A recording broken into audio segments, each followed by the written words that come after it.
guys, and welcome to today's Los Blancos podcast. Today we'll be discussing the 1-1 draw with Osasuna, and it was a tough game, mostly because the last two games we've also been ruined by the referees. But I managed to keep that out of the main talking point of the episode, mostly focusing on Real Madrid and their performance over the refereeing performance. But I think it's impossible to ignore after this one, the refereeing performance. So here we are. We're going to start with the referees, which I don't like to do because I often feel like if you're relying on the referee, this is what I say every week. If you're relying on the referee to get the 3 points or to get a draw, then something's already gone wrong, right? So I think that's my general motto for these things. But I feel like after this game, if the referee does his job properly, Real Madrid have no issues whatsoever. Go home with 3 points and then focus on the Champions League game. And that's not what's happened, obviously. That's not what's happened. So, what went wrong?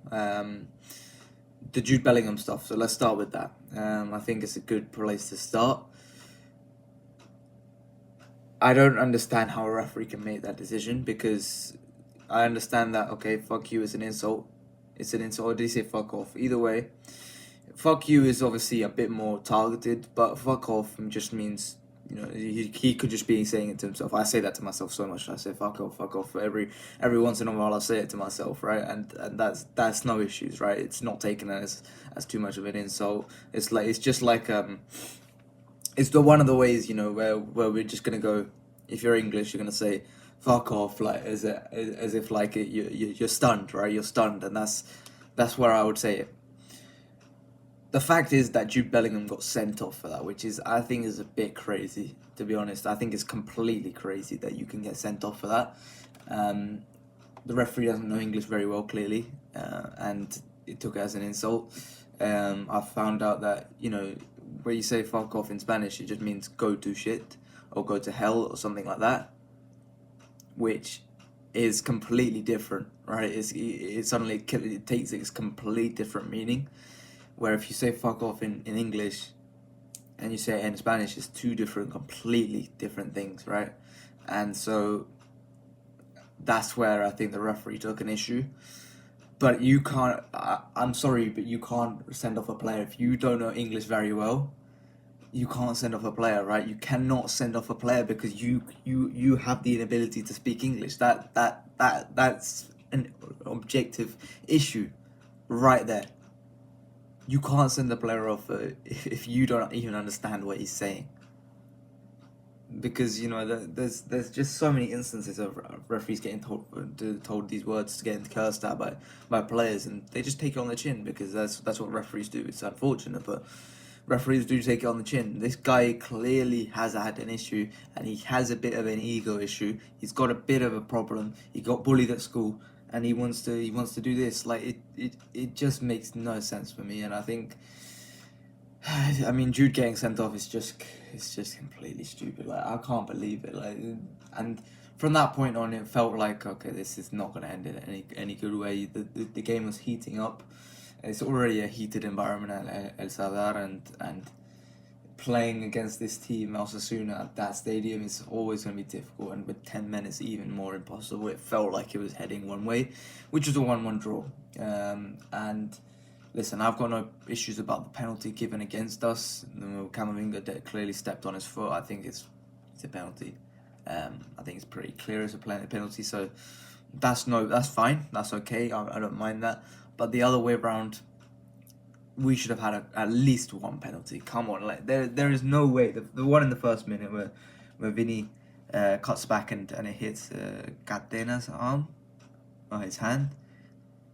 I understand he's in a position where he can't move his hand, he can't get it out of the way, but that doesn't matter. Like he's stopping Vinny from advancing the attack, because if his arm wasn't there, then Vinny is ultimately unmarked in the box against the goalkeeper or ready to put a cross in, and that's a goal scoring opportunity.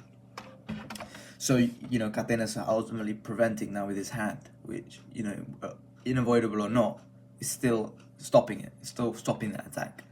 So, that's clearly a penalty, right? Wasn't even checked. So, doesn't matter. The one where Vinny gets into the box and he gets tripped just on the outside of the box, and he's coming in. Same thing, and a lot of people are comparing it to the one that Foden got midweek. I think it's very, very similar. I think it's very, very similar. And it's clearly a penalty to me. If the one Foden got was a penalty, this is clearly a penalty because he's getting into the box, and it's a clear foul. So still no red, still no penalty. How is that not a penalty? There's the one with Fede cuts it back, crosses it, and I can't remember which defender it was. It hits his hand.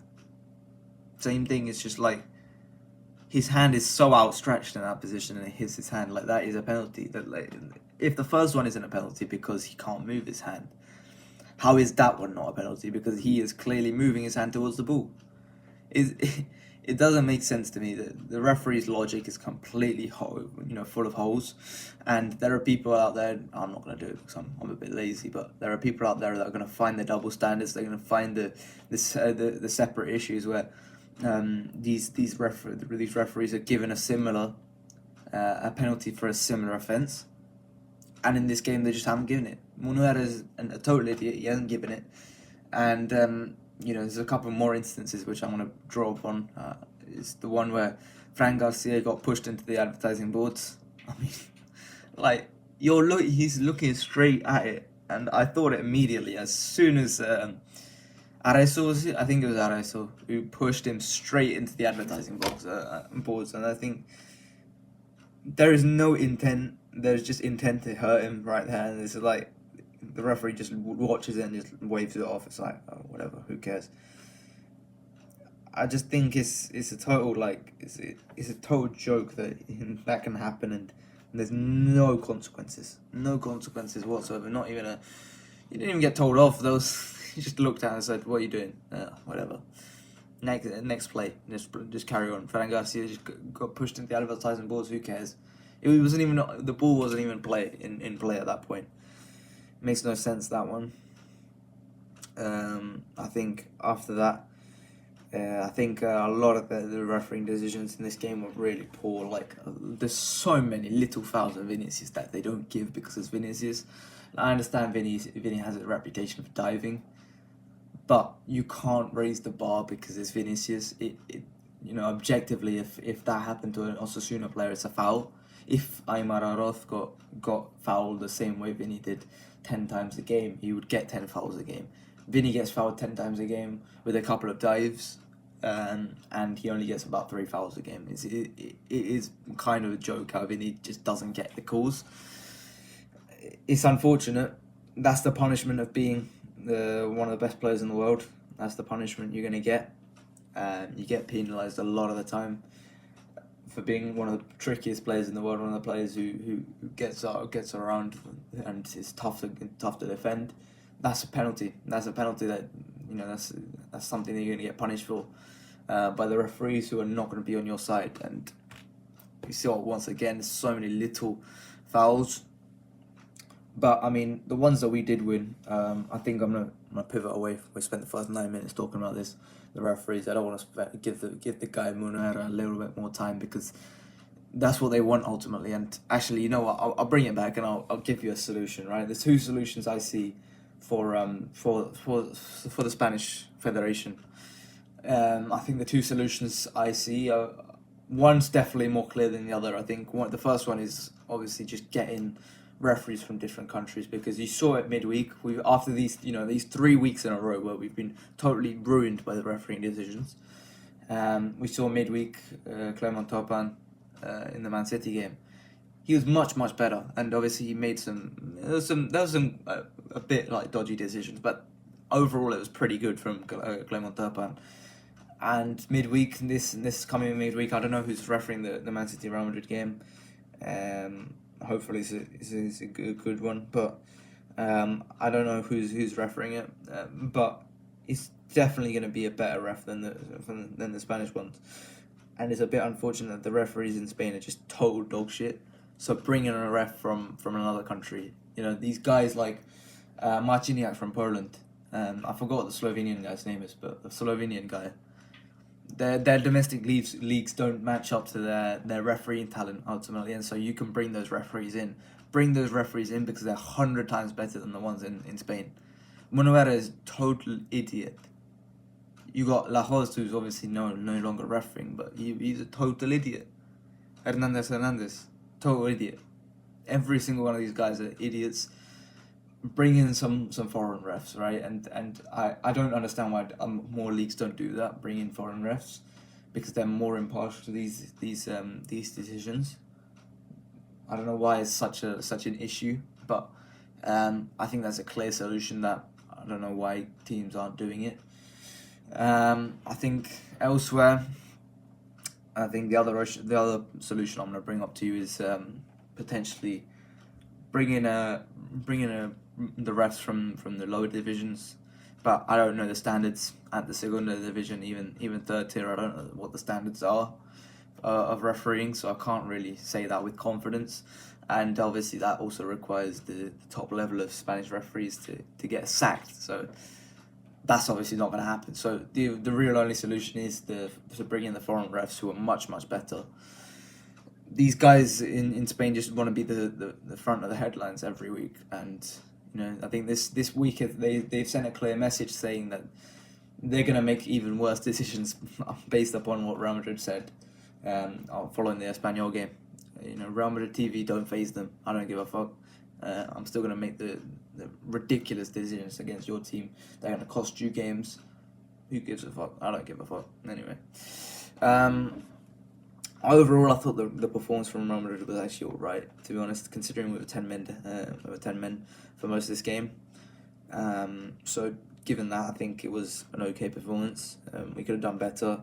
But I think one thing I want to bring up, the corners and the set pieces as a whole, they need to improve so much. They're so bad.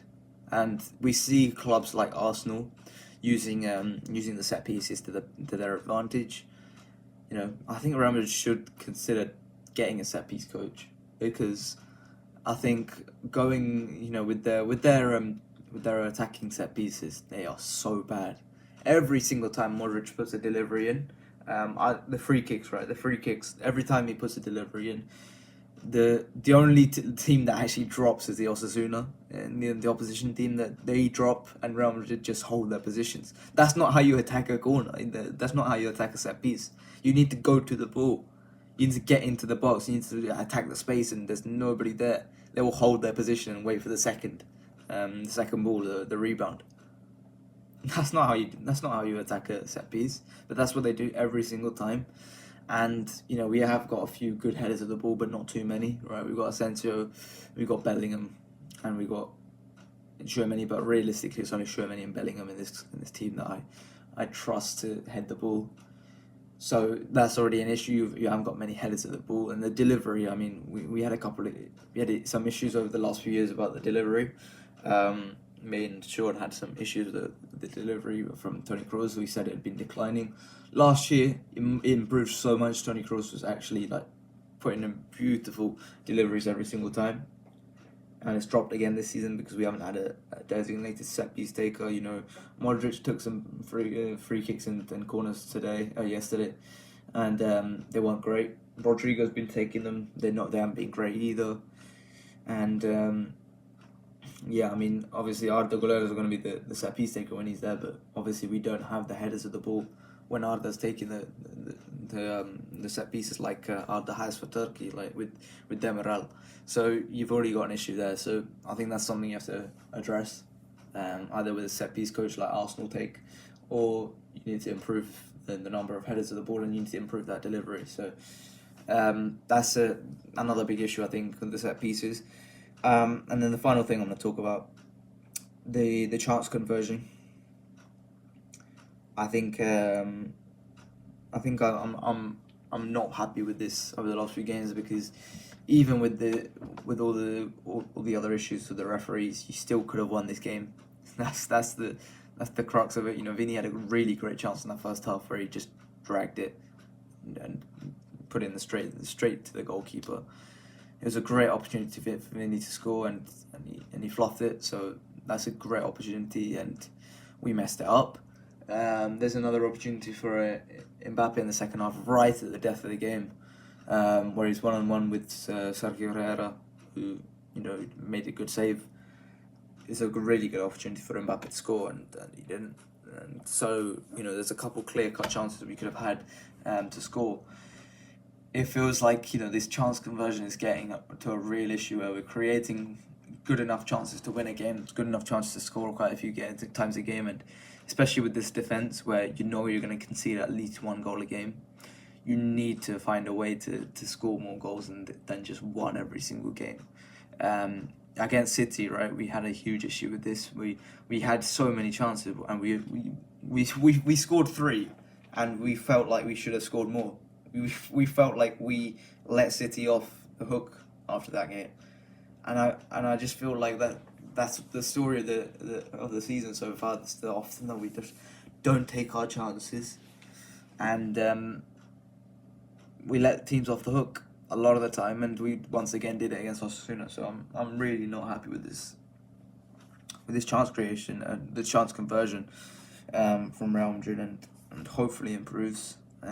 What's the solution? The solution is Mbappe needs to get his shooting boots on. I know he's scoring plenty of goals, but we need more. The amount of chances he gets, he needs to score more. Vini needs to get his shooting boots back on. Rodrigo needs to start scoring, which he has been doing. I'm not going to blame Rodrigo. Bellingham needs to start converting some of those chances as well. A lot of these guys need to improve their shooting, and we need to start getting sources of goals from elsewhere as well, not just the front four. We need Fede to get us a solid supply of goals. We need some goals from the centre backs. We need some goals from Modric or Camavinga, just every once in a while, just to feed a little goal in. That can help. Everyone needs to start contributing a little bit more, because the attack, when the attack's not doing their job, if everyone else is not scoring, then you've suddenly got an issue, right? So that's the other issue I saw in this game. But I thought they defended okay with the 10 men. I thought the defending on the goal was quite poor. Why is Camavinga the only dude back against Ante Budimir? That makes no sense to me. But I think I'd have to watch that back, because I don't know what Asensio and Tchouaméni were doing, where they were at. And apart from that, I'll be back to discuss the Man City game. I'll probably get a preview out, and I'll be back to discuss the review as well. We'll be discussing the review. So yeah, that is it from me today. I hope you guys have enjoyed a bit of a refereeing rant, because I think it's been well in order after the last few weeks. I think it's been well in order. I think you're going to experience much of a fallout from this game. From the Real Madrid side, I think they're going to file a couple of complaints, but none of that's going to go through. And yeah, I think that's about it for today. I hope you guys enjoyed. I hope Real Madrid didn't ruin your weekend again. And I'll see you guys later. Bye bye.